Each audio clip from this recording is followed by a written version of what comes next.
And welcome into Purple After Dark, brought to you by our friends at Surly Brewing and, of course, TCL TVs. If you're not watching your sports and football in particular on a TCL TV, you're not doing it right. And if you're not sitting there with a Surly can in your hand, particularly a Furious, you also need to get one. It is Purple After Dark. Zolgad, executive producer Declan Goff. Mackie is off tonight, and the star of this show, as always, on Tuesday nights, the man whose voice you come to hear, Realistic Randy. Don't do Realistic Randy. And here, wait, man. This is why I'm so excited for this particular show. Because you are a passionate Vikings fan. You are and have been for a long time. Yet, because you're so passionate, and because your name is Realistic Randy, I know we're going to get the straight rant from you off the top.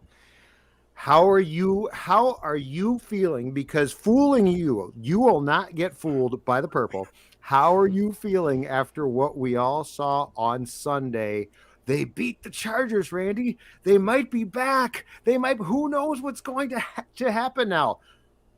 Your turn. The Realistic Randy rant. I am looking forward to it. Go. Well, it was an impressive win. It definitely was. But it's interesting because not this year, but I would say the previous 2 to 3 years, Kansas City, their offense was basically number one in the league. High octane. Oh, my God, they're unstoppable. And I've always said, man, that could be the Vikings, regardless whether it's Jefferson or Diggs plus Thielen. That could be the Vikings. It could have been the Vikings then. It could definitely be the Vikings right now. Exhibit A, Sunday's game, 27 points. 36 minutes time of possession, nearly 100 yards for Dalvin Cook. Justin Jefferson and Adam Thielen, they combined for over 200 yards. Justin Jefferson is unguardable. At this point, I've always kind of teetered with this take or this thought, but I'm just going to downright say it. Justin Jefferson is better than Stephon Diggs. Stephon Diggs, as great as he is as a wide receiver, I've always said, man, this dude, he consistently makes the tough contested catches. And Justin Jefferson, he does the same as well, but he does it at a wider range. If you're a quarterback, you have way more room for error throwing the ball to Justin Jefferson. You need to treat this guy. I'm not saying that he is this player, but you need to treat him like he's Megatron, like he's Randy Moss. I mean, hell, the LA Rams, they do it with Cooper Kupp. Right now, he's leading the league in average targets per game. Tyreek Hill, he's number 2. Devontae Adams, he's number 3. Justin Jefferson right now is 15th on that list. You need to treat this man like the bona fide number 1 receiver that he is. It was an impressive win. Eric Kendricks, fantastic. The play, the interception that he made, it's wild how before Eric Kendricks, I would have said the best linebacker that I've ever seen wear a Vikings uniform was E.J. Henderson. Oh, my God, that dude was a beast. But Eric Kendricks, the fact that he's basically an additional member of your secondary, he has no business being able to move the way that he does. 19 yards down the field, running with Keenan Allen and stretching, leaping his body to rip the ball away from him. I hope people understand how much talent that takes. It's incredible. It was an impressive win.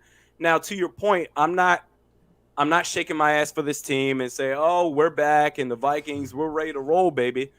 I need to see more consistency. Now, if you can beat Green Bay next week, where Matt LaFleur so far owns Mike Zimmer 3-1, then all right, I'll be listening then. But it was an impressive win. We'll see what happens moving forward. Randy, if they play the way they did against the Chargers, is it safe to say that they can still beat Green Bay? I mean, the Packers do have a good defense. Even with them having a slow start last week against Seattle and Aaron Rodgers being back, clearly that Packers defense is actually pretty damn good. Can they replicate that success again on offense, get those targets to Jefferson and Thielen, and still come out with the same type of outcome? Can you still get that same kind of victory against the Packers?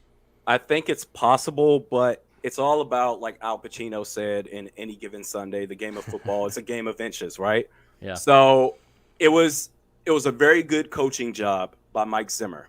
Not great. And the reason being the 2-minute drill, where after you called the timeout when the Chargers last had the ball, you basically were you should have just punted the ball on first down. And then the final possession, everything we remember, or the main thing we remember from Sunday, was the Justin Jefferson 3rd and 6, that 27-yard catch, right? The acrobatic spin move he did towards the sidelines.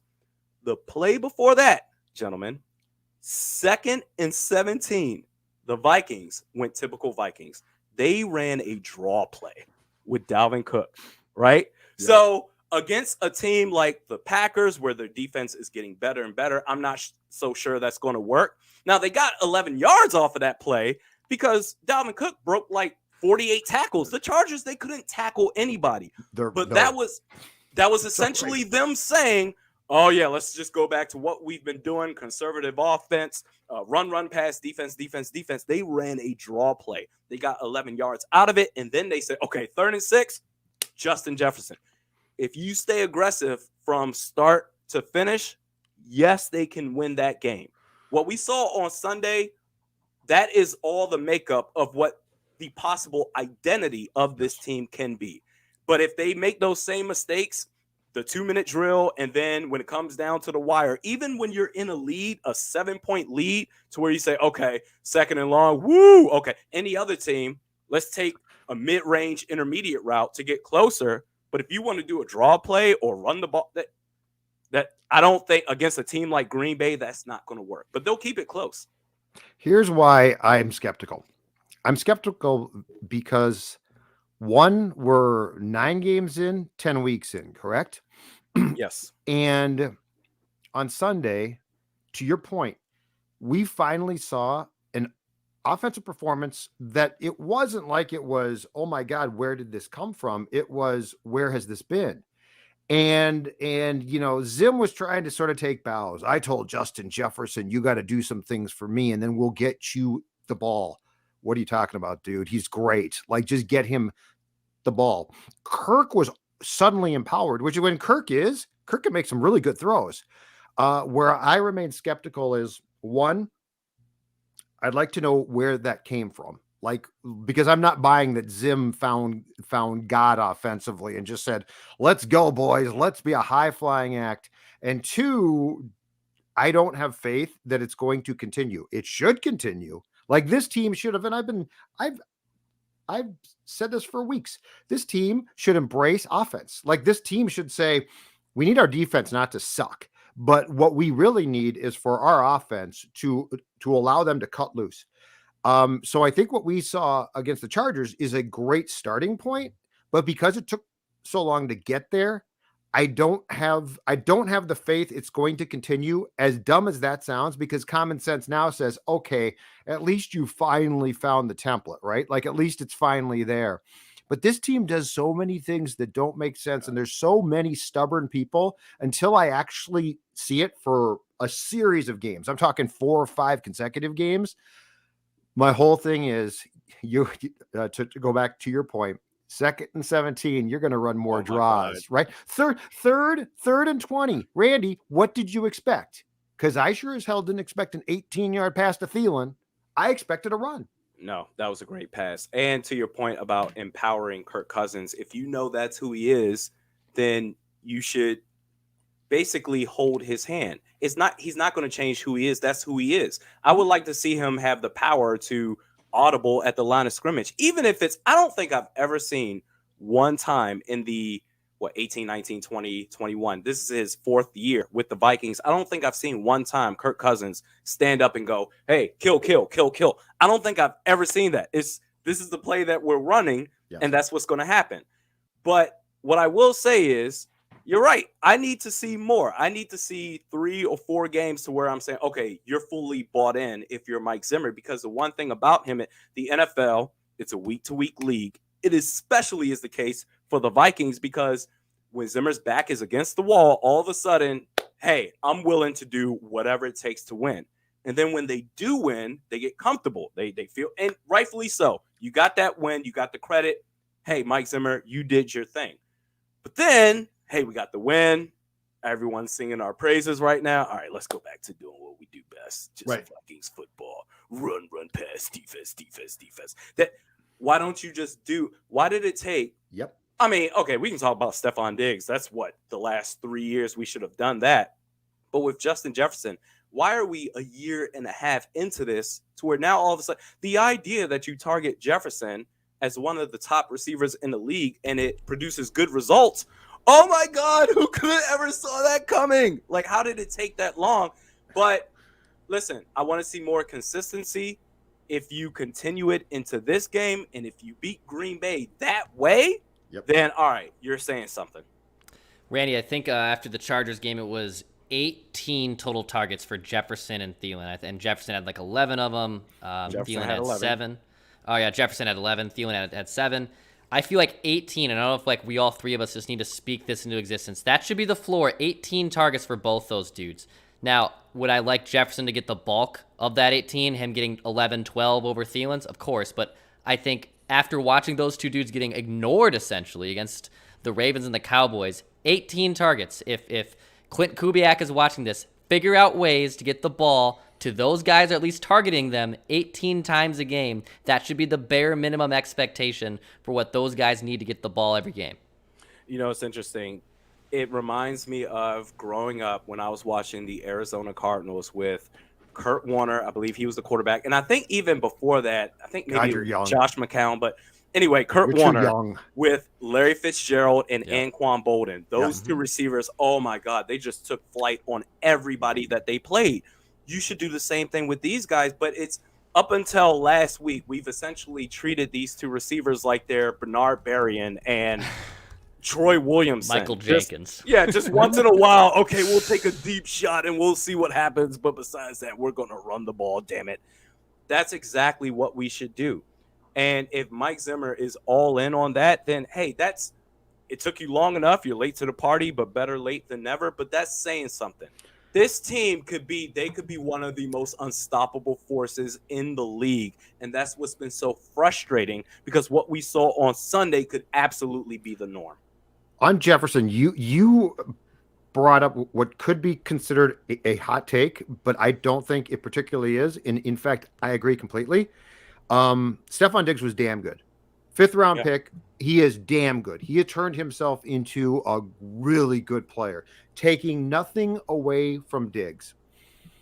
I do believe this. Justin Jefferson is the best Vikings receiver when it comes to God-given gifts, like to play that position and to use your term, be uncoverable since Moss.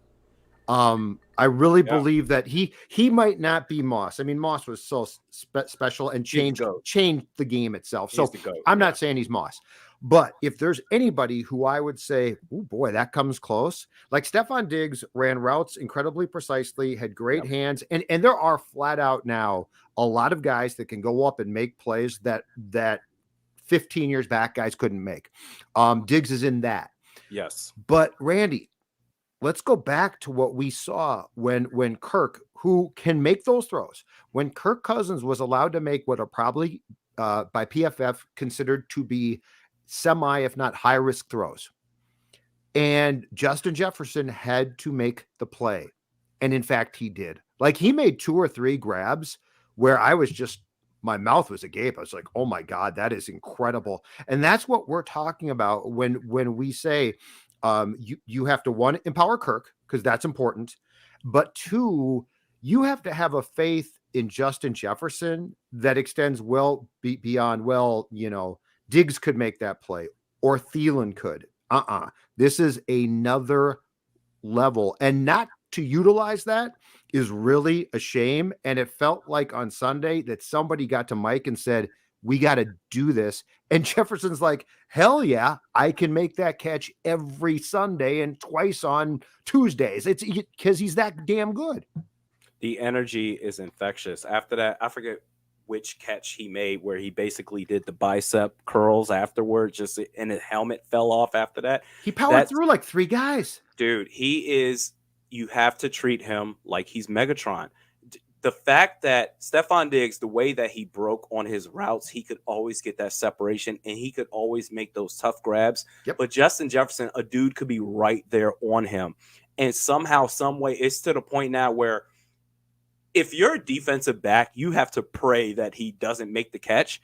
And if you're a Vikings fan, you're shocked if he doesn't come down with it. It's literally, I'm with you. It's right. It's not Randy Moss level, but man, if there's anyone close, it's Justin Jefferson. You need to use this guy, because other than that, if you go back to the way, we won that game. All right, we're good now. Everyone loves us again. And we go back to, okay, we're going to force feed to CJ Ham as our number 1 receiver.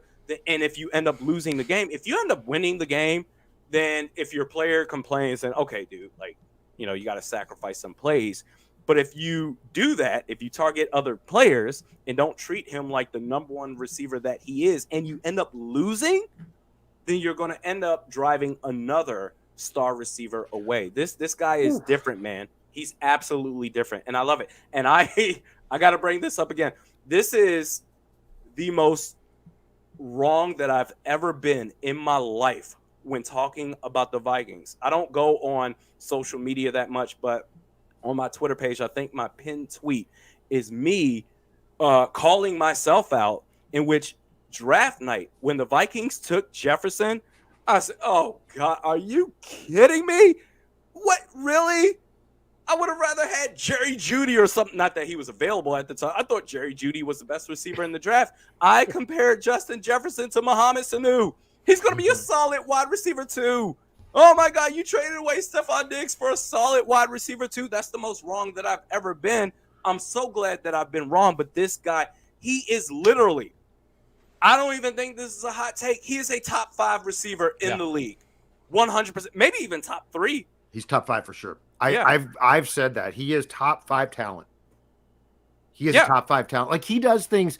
He takes it. So like, there's a lot of guys at that position that are gifted. They're damn good. Like, they make incredible catches. Again, 15 years back, you didn't make the catches that a lot of guys do now. That's Diggs. He's in that group, and that's great. I think as far as the talent goes, where I mean, you put it perfectly.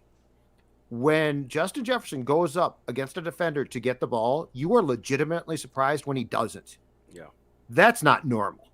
Like, that's not normal. And that's where the whole thing, though, about somebody finally got to Kirk as well and said, just make the throw. It's going to be cool. Make the throw. And he did. And I'll give you a play. And I think this goes back to the play that you were talking about, where Justin caught the ball and powered through a couple guys. I think it's that play. And somebody put this clip on Twitter yesterday, and it's a great point. On that play in particular, Kirk has pressure coming. Like, so he's under pressure. Instead of panicking, and Dalvin Cook is to his right, probably 3 yards, short gain, check down. And he's right there. Kirk, instead of dropping back and looking at Cook, which is what he likes to do, or is told to, I still don't know what's what exactly. Kirk doesn't look at Cook. Kirk steps up in the pocket. Hallelujah, right? He stepped up in the pocket. He then makes a throw. Justin Jefferson's covered by 2 guys. Kirk makes a throw into a tight window, a really tough throw, but Jefferson can catch the ball, and he does. First down. And it's a small play, but every element of that play screamed, something's changed here. And that's my question of, do they stick with that? But if they do, That play itself was everything hitting on the cylinders on which one, it didn't hit a lot in the first 8 games and first 9 weeks. And second of all, that's the play that everybody on this team, Jefferson, Cousins, everybody has the ability to make. And it's such a huge play because Cook's right there. And the temptation had to be there to be like, hey, go get 5 yards, dude. That's great. No. Tight window, great throw, great catch. And Jefferson's strong too, so he powers through guys. That is a difference-making play that if that's now the norm, again, if it's the norm, changes dynamics across the board for what this team can do offensively. And here's the thing. On 3rd and 6, that outside play towards the sidelines that he made that LA decided to challenge for what reason, I don't know. I guess they were throwing their hat in the ringer, so to speak. Yeah. I don't get it. I agree. That play in real time, I said this. I said, you got to go to Jefferson. You have to. You have to. And they did. It's to the point now. He's one of those guys, one of those rare guys in the league, in the history of the league, I would say, that we all know, the fans know, the defense knows they're going to this guy, and you can still do nothing about it. And then if you go all in on trying to stop this guy, even trying to triple team this guy, if you will, oh, guess what? They also have Adam Thielen. They also have Dalvin Cook. My God, if Irv Smith Jr. was still on this team, if he was still healthy enough to play, if they play the way that they did for the most part on Sunday, I mean, starting from the beginning of this season, this is a top 3 seed in the NFC. Easy. What's so funny too, Randy, is all those third downs that they targeted Jefferson. I think they targeted him 5 times, and 4 out of those 5 times resulted in first downs. Or there was a PI too, which again I think is very underrated. When you have someone like Jefferson, someone's gonna be drawing on his jersey. That's gonna draw a flag. And earlier this season, and this is like the conundrum to a degree, but it seemed like Kirk was always looking at Osborne as his third down target, right? Kind of like that old Jarius Wright role of old reliable. Yeah. It's 3rd and 6. I need a first down. I will find it over the middle of the field. And luckily KJ Osborne has developed in that really, really solid wide receiver 3 for the Vikings. And that's great. But there was also, I saw plays numerous times against the Chargers where he had Osborne on 3rd and long in single coverage or deep down the field, and Kirk didn't want to take the shot. And it seemed like Osborne was a forgotten person in that win against the Chargers. Now, it was to the benefit because Jefferson balls out. He gets 11 targets, so you really can't be too nitpicky of, well, he's wide receiver 3, and even though he's having a nice season, but those are also chances where Kirk has to take kill shots. So, like, if you're going to ignore KJ Osborne because you have to put clamps down on Thielen and Jefferson, Kirk, take the shot on 3rd and 8. It's okay to do so, and I want him to do that more. I will say pre-snap, all the complaints I have with this team is definitely with the coaching staff. Once the ball is snapped, it's definitely on Kirk to make those decisions. Yes. What I will say, though, is, okay, KJ Osborne, he took a back seat. But if you can build this dude, Justin Jefferson, throughout the game, every catch, you can tell he just goes Super Saiyan on these dudes. Then it eventually opens things up for a guy like KJ Osborne. Spread the ball around because you don't want to get so predictable to where, okay, we know you're going to this guy. We're going to shade half the defense over to Justin Jefferson's side to where, okay, it's going to be a pick. But, man, you got to feed this dude early. It got the Vikings a win, so okay.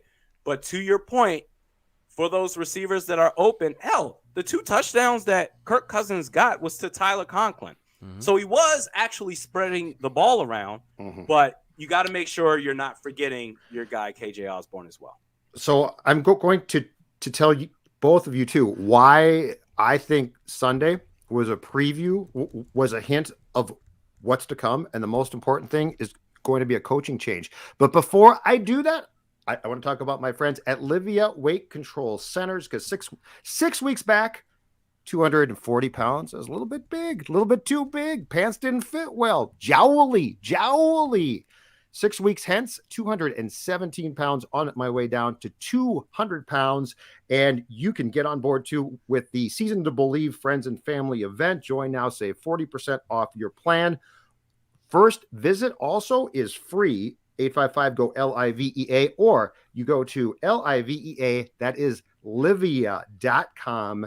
855-GO-LIVEA, livia.com. Your first visit is free. And again, save 40% off your plan. Give them a call. Go to the site. Tell them Score North and Judd sent you, because you can get skinny too. If I can do it, you can. All right, gentlemen. Here's why Sunday excited me the most. And here's why I think it comes closer to getting Zimmer fired. Randy, you just talked about it, and Declan did a little bit too. What we got on Sunday was an appetizer of offense, okay? An appetizer. Like, we're talking about the simplest possible things, right, guys? We're talking about, like, get Jefferson the ball, do this, empower your quarterback. Like, we're talking about the most fundamental things that should have taken place in week 1, but it took till game 9. Think about this. Think about if you had an offensive, and I'm talking a good one, but an offensive-minded coach who said to himself, hold on a second here. You're telling me, let's slow this down, gentlemen. You're telling me I got a quarterback who can make throws, because he can make throws. I've got Justin bleeping Jefferson, Thielen, Osborne, and here's the fault in Sunday. And I've seen this for weeks now. And this is the type of thing that this coaching staff can't do that will take place. Tyler Conklin, who I like. I mean, I think he works his ass off. I think he's a nice player. But Randy, the reality of the situation is this. Tyler Conklin is being used by Kirk in the Irv Smith role. They didn't adjust. Yep. But they didn't. But as soon as you see what Osborne can bring and Irv Smith gets hurt, what do you say to yourself? We're going to go back to ye old drawing board, and let's take some of those plays that went to Irv, and let's get them, and let's incorporate the receiver spot, and let's get those to KJ Osborne. That doesn't mean that Conklin can't play a key role. But what I'm saying is Kirk is forcing balls to Conklin that were supposed to go to Irv, who, by the way, is gifted too. They can't process that. They can't do that. So I think what we got on Sunday was just a sneak preview film of what this team can be offensively if you get somebody who's really knowledgeable and dedicated to the craft of offense, which in 2021 you should have. It's almost like I feel that with this coaching staff, it's not about winning. It's about winning their way, fitting, even if necessary, square pegs into round holes. Really, and you're right. The biggest return on investment between KJ Osborne and Tyler Conklin, as far as targets are concerned, it's going to be KJ Osborne. But it doesn't surprise me. That's why I'm not all in and say, oh my God, if they win on Sunday and if these teams lose, then they're going to be the 7th seed and everything. And that very well could happen, because my expectations are just higher than that. This team is capable of so much more than being 4-5. This team right now, I had this team going 10-7, Judd. I think you had the same as well. Declan, I don't know what you had, but this team is capable of doing so much more than what they have, to where even if you lose a guy like Irv Smith Jr., it's still possible to make it rain on offense with Jefferson, with Thielen, with KJ Osborne, with Conklin as the 4 receiver. That is, unless you want to have, CJ Ham fit that role, because clearly they want to go to him. But whatever it takes to get the win, I'm okay with it. But here's what I will say. I have to be fair. I want Zim fired. That is my position. I've made it very clear the last 3 years. I can't wait for this dude to be gone. But I also have to be fair. What happened on Sunday, that was, for the most part, a very good coaching job.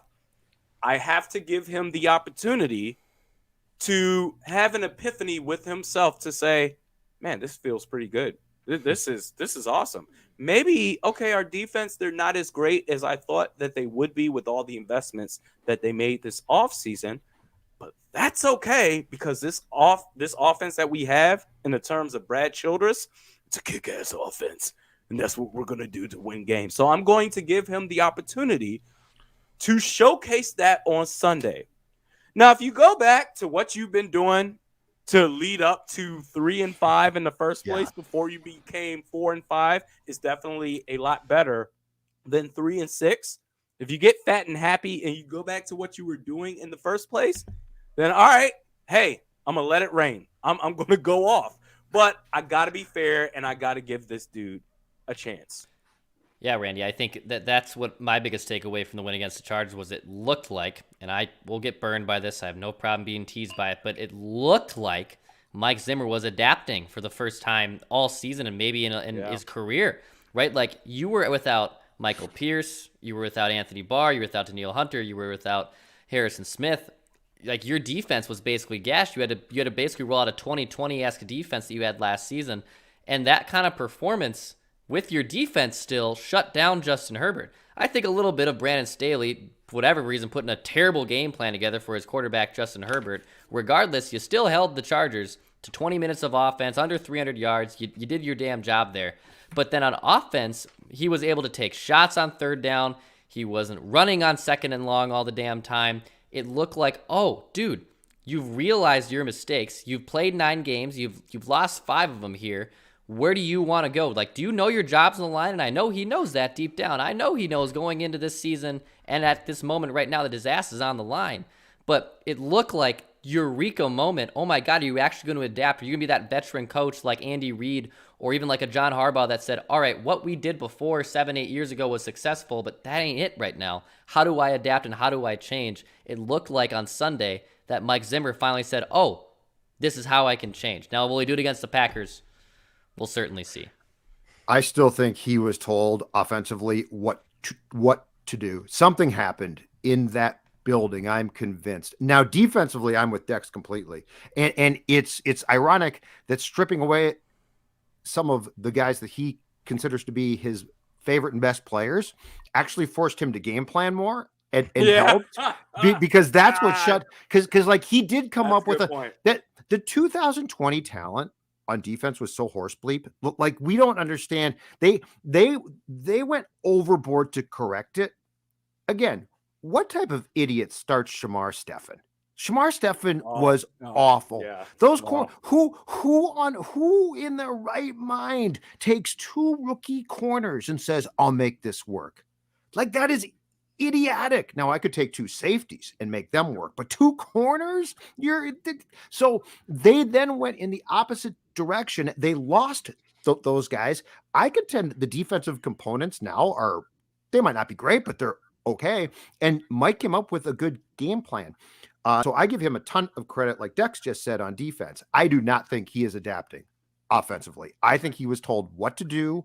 I think that there was some type of blow up. I mean, there were players after, the 2 defeats who were livid, and they should have been. I'm sure Jefferson's people told the Vikings, what are you doing? Like, stop being stupid, which is why I think Mike in the presser said, I told him I needed some things too. Shut up.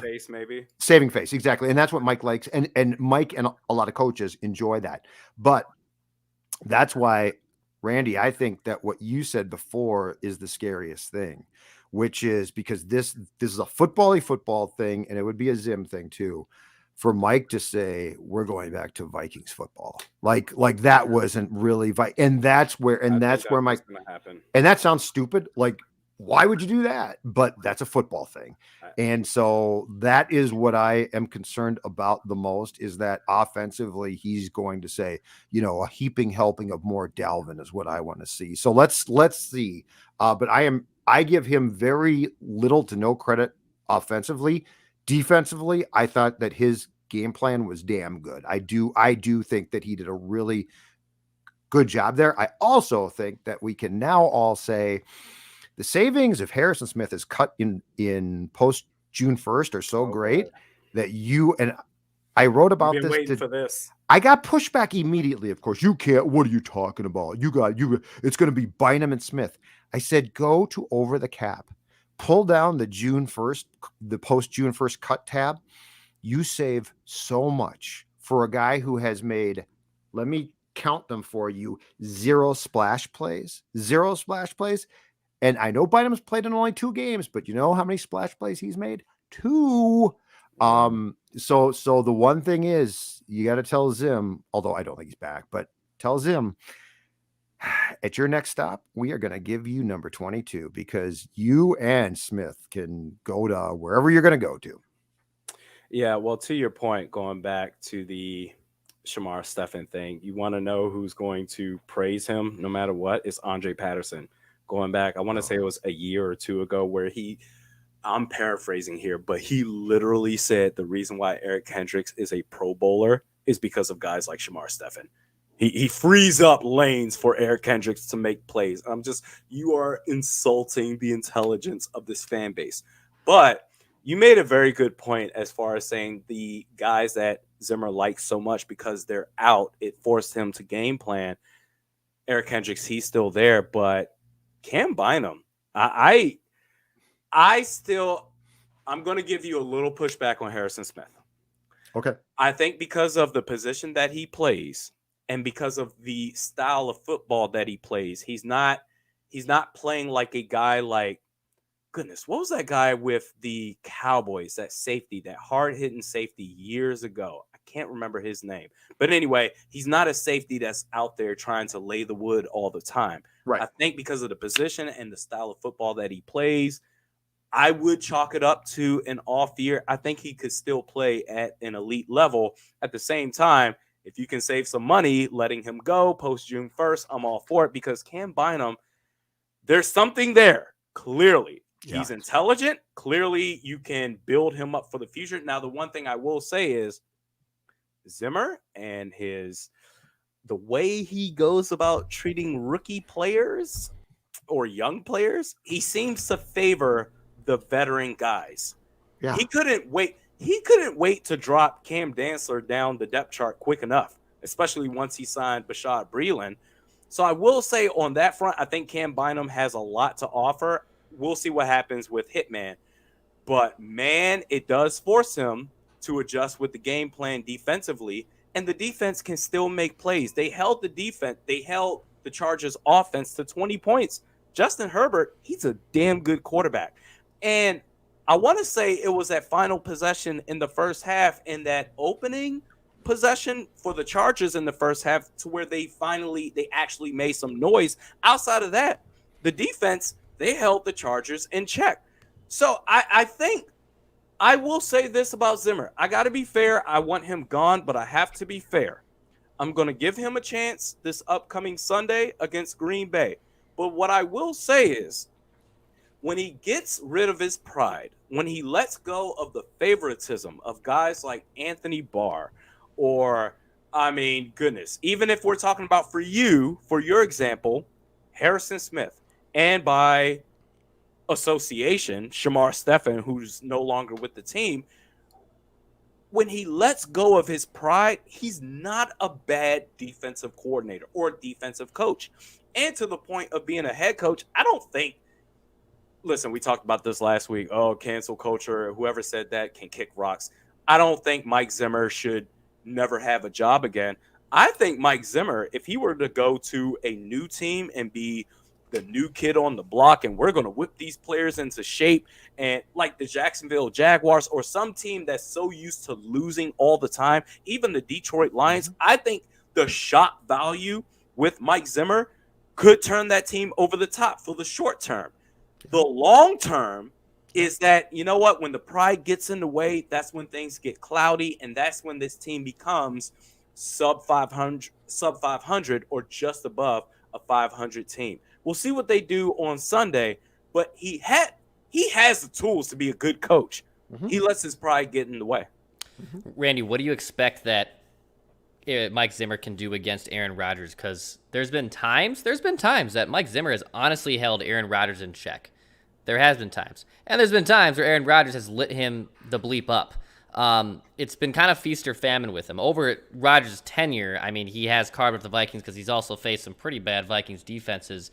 over the course of Rodgers' Hall of Fame career. But what do you expect? What kind of Rodgers do you think we'll get on Sunday? Because against Seahawks, he wasn't really it. You know, it was rusty, and he's still obviously coming back from missing some time. What kind of Rodgers are you going to expect against Sunday? Are you going to see him with that fire in his ass that's just going to come out and wants to light up Zim? Or can Zim cook up another similar storm that he did against Justin Herbert and try to put a clamps down on him? Well, when they were, I'm assuming they're still leading or one of the top teams in sacks defensively, but that was when you had Daniil Hunter on the roster. He's no longer on the roster for the season. Everson Griffin, you'll get what you can from him. I don't think the pass rush is going to be the same. I would expect Rodgers to have a bit of time. Now, as far as, man, I just brought up this stat right now because you brought up what can the Vikings do against the Packers. I know you mentioned Rodgers, but specifically against the Packers. Okay. The Minnesota Vikings right now are 28th against the run, 32, 1, 30, 29, 28th against the run. They are giving up an average of 130.6 yards per game. Now, Aaron Jones, he's not going to play. He's not going to play next Sunday. Their running back, Dylan, he's pretty strong, bulky running back. He's going to break some tackles here and there. Eric Kendricks, there's going to be a requirement of a great game from him. I have no doubt that's going to happen. If Anthony Barr can play, the same is expected of him.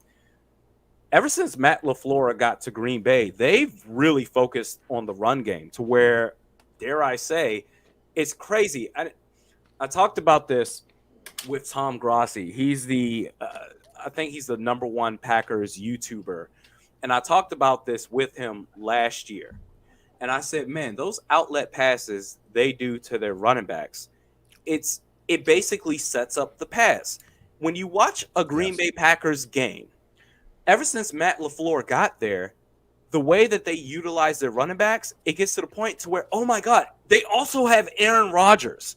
It's crazy. They emphasize the run game. They emphasize the outlet passes to the running backs. That's going to be the thing to where it's, man, if you give up these chunks of yards here and there, it's one of those things where it just beats you up defensively over the course of a 4-quarter game. I think if they can stop the run game of the Packers, even with Aaron Jones out, Dylan is pretty good. If you can at least somewhat stop that, now they're 28th against the run. I don't think that's going to happen. Even at home, that's going to be the challenge. Because then you also have Davante Adams that you got to worry about. Now, Patrick Peterson, I'm guessing that he's coming back. He posted that video without saying much of anything, just the graphics and it was very WWE. It was very wrestling of him. It was, yeah. So that's going. And people made fun of me when the Vikings signed Patrick Peterson. I got on YouTube and I wore my shoulder pads. People say, well, why don't you give your son his shoulder pads back? I got it from Walmart. They're definitely youth shoulder pads. But I said, oh, my God, this is going to be a guy that can guard Davante Adams twice a year. And people made fun of me for that because, oh, my God, Patrick Peterson, he's washed. He's been the best cornerback for this team by far. You need him against a guy like Davante Adams. Yes. So, I mean, there's just so many things, so many elements with this team outside of Aaron Rodgers. Their defense is even getting better to where you have to play. If you're Mike Zimmer, you have to play like you did on Sunday to give yourself a fair shot. Because if you play the 8 games leading up to that, you're going to lose this game easily. If Pat P does not play and it's Breland and Dantzler, I'm going to tell you guys both right now, the Vikings are going to need to have some surly furious on the sideline. Because my God, if Rashad Breland, who the last time I checked, like last night, is fighting with people on Twitter, Rashad, stop that. Yes, surly furious IPA. It is the best IPA going. Surly Brewing, all the products are outstanding, but the Furious especially near and dear to my heart, and I'd be happy to supply the Vikings and Zim with a ton of it if it's Breland and Dantzler on Sunday. But I mean, Bashad Breeland, first of all, scares me here. But here's the thing. Okay, so here's where we get to the moment of truth, I think, in this game, especially if Pat P can't play. can Mike Zimmer say to himself something that he's probably never said before, which is, okay, it's Packer week. It's a huge game. Like, this isn't because this team has a very good chance at the 7th seed, because I keep saying this, the 7th seed's not going to be a good team. So you can get into the playoffs without it being a miracle. But can Mike Zimmer say, all right, we got some trouble here. Defensively, we can't beat absolutely annihilated, but we're giving up points. Like, it's going to happen. I need Kirk and my offense to basically be able to engage in a shootout. Because that's the question. Because if it's Breland and Dantzler, and you're not going, so Herbert looked at times genuinely confused, which he's young. He probably was. Rodgers is not going to be confused.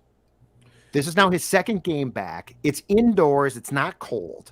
So I think that there might be a come to Jesus moment for Mike where he has to get this through his head. You're going to have to trust Kirk, Jefferson, Thielen, Osborne, Cook, and you might have to win 42-35. You're going to have to win Can big. you do that? Can you do that? Well, David Bakhtiari, he didn't play last week. Right now, he's questionable. And what I will say, if he does play, especially Danielle Hunter, he's out for the year. That's going to be really tough for the edge rushers, but also the discipline factor. Yes. Aaron Rodgers, I played band in elementary and junior high school. I study sound. I understand sound. Aaron Rodgers with that hard count, man, I can't explain. I actually can explain it. What I can't explain is how players continuously fall for it. Because when he's going for the hard count, meaning he's not going to actually snap the ball, his voice crescendos. Green 19, hurt! But when he actually snaps the ball, it goes down. Green 19. And that's when he's going to snap the ball.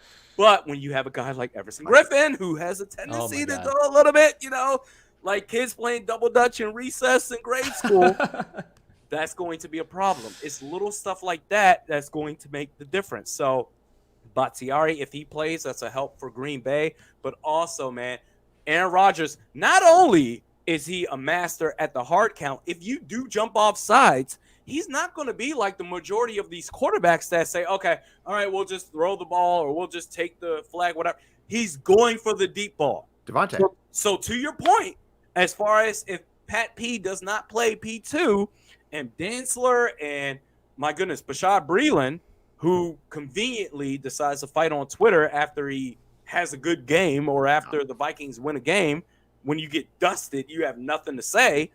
But if they're caught on their heads with a swivel, or if their heads are caught on a swivel, my goodness, on those plays where Aaron Rodgers is doing the hard count, that's a free play. That's going to be either a big play or a pass interference call, to which they're going to take the bigger penalty every single time. Mm-hmm. You have to be disciplined going up against this dude. Justin Herbert is one thing. Aaron Rodgers is one of the greatest quarterbacks of all time.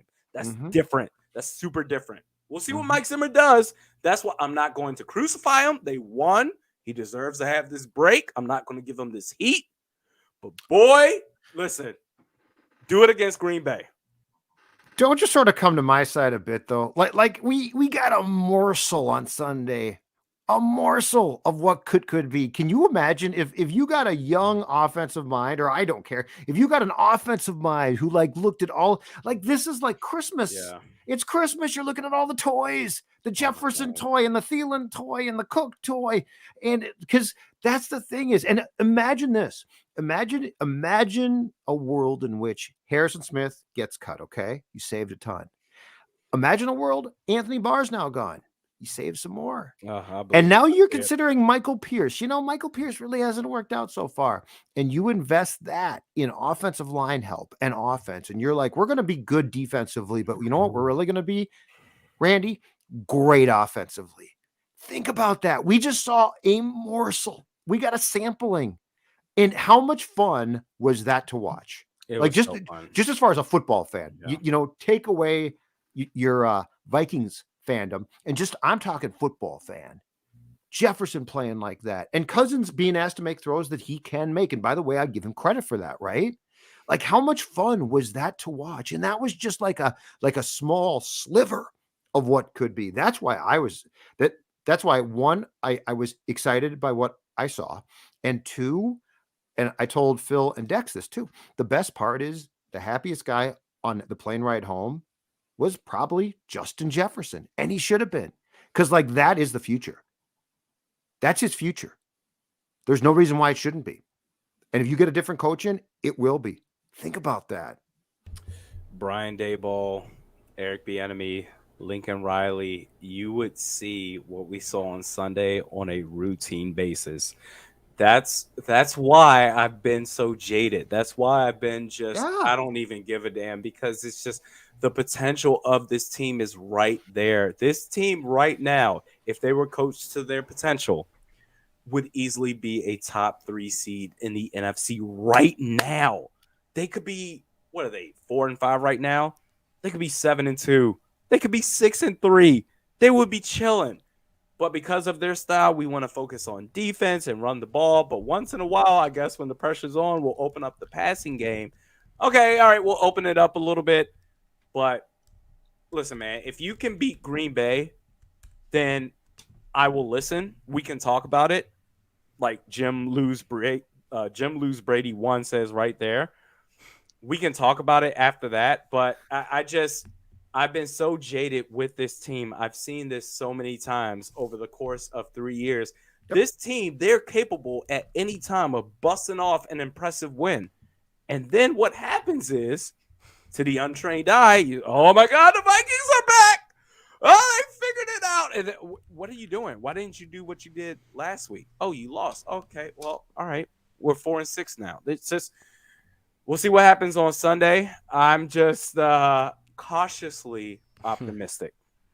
I want a world for fans of this team.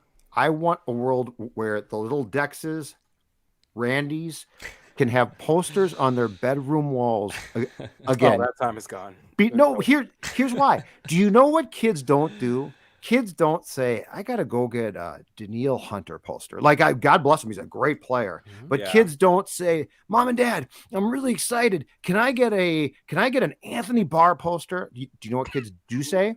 Mom and Dad, can I get a Justin Jefferson poster? Yeah. That's what kids say. And I want a world again where the Vikings are coached by a staff. It's not just one guy, the entire staff, where the emphasis is put where it should be.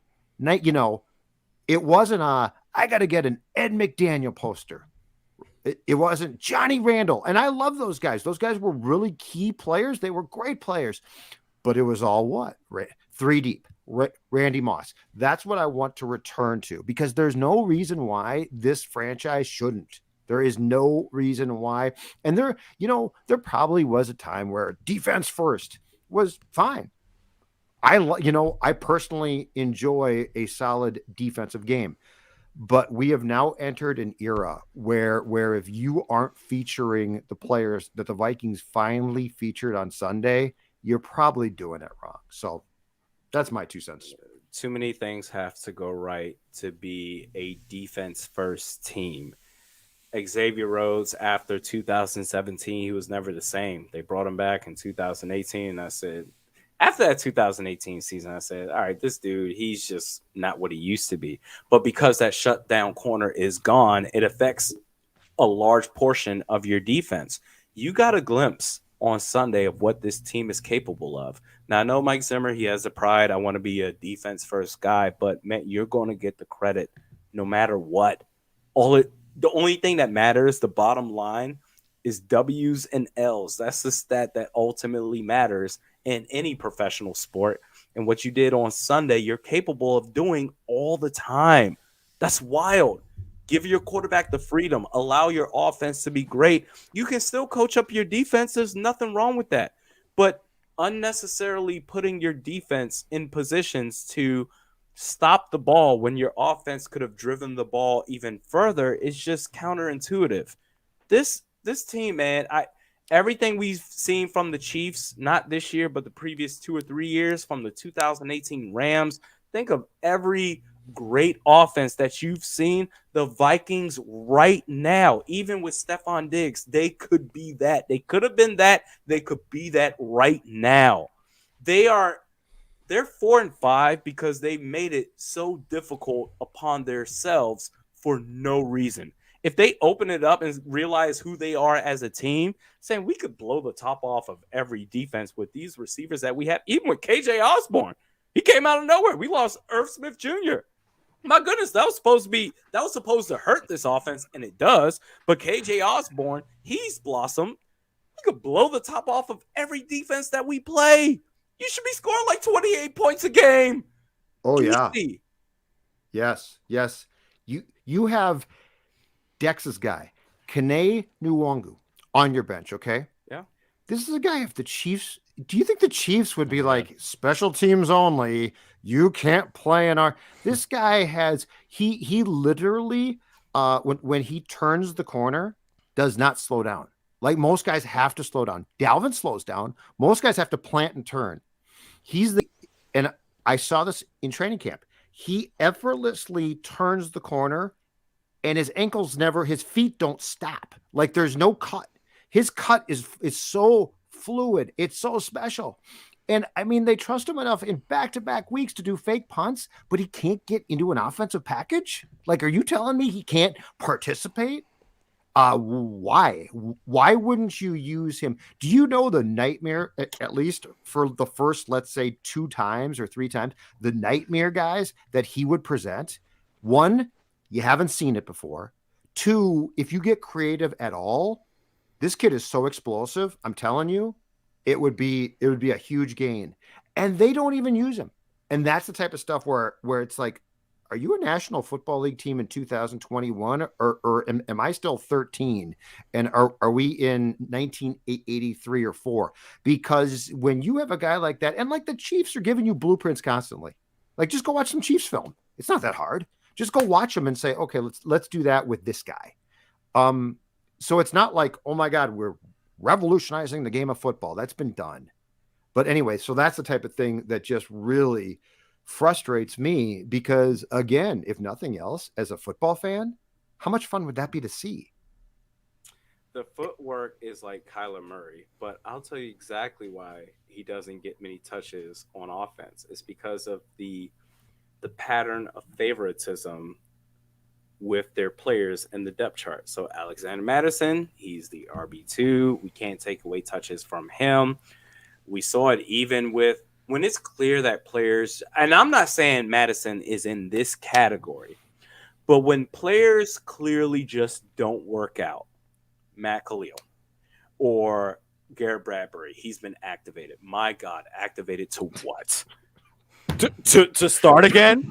Yeah, right. Mason Cole should be starting. I don't even believe in Mason Cole long term, but my God, he's been better than anything we've ever seen from Garrett Bradbury. I agree completely. Right? But guess what? Because all of these players, they've been there. They understand the system. They've been our starters for this long. That's why we're going to have these players play ahead of XYZ. Declan, you brought this up. Jarius Wright. When they drafted Laquan Treadwell, that was the end of Jarius Wright. Yep. I said, man, Jarius Wright, this dude can play this dude. But he's our first round pick. You don't understand. Out of Ole Miss. Are you kidding me? We have to play this guy. Now, Alexander Mattison is different because he is a solid player. Yeah. But Kene Nwangwu is different. Yes. Just like Mason Cole is not going to start this upcoming Sunday now that Garrett Bradbury's activated. Oh, I'll believe it when I see it. Don't tell me he's not going to start. He's you not going to start. Can't put Garrett Bradbury back in. He's not going to start. Garrett Bradbury is going to start.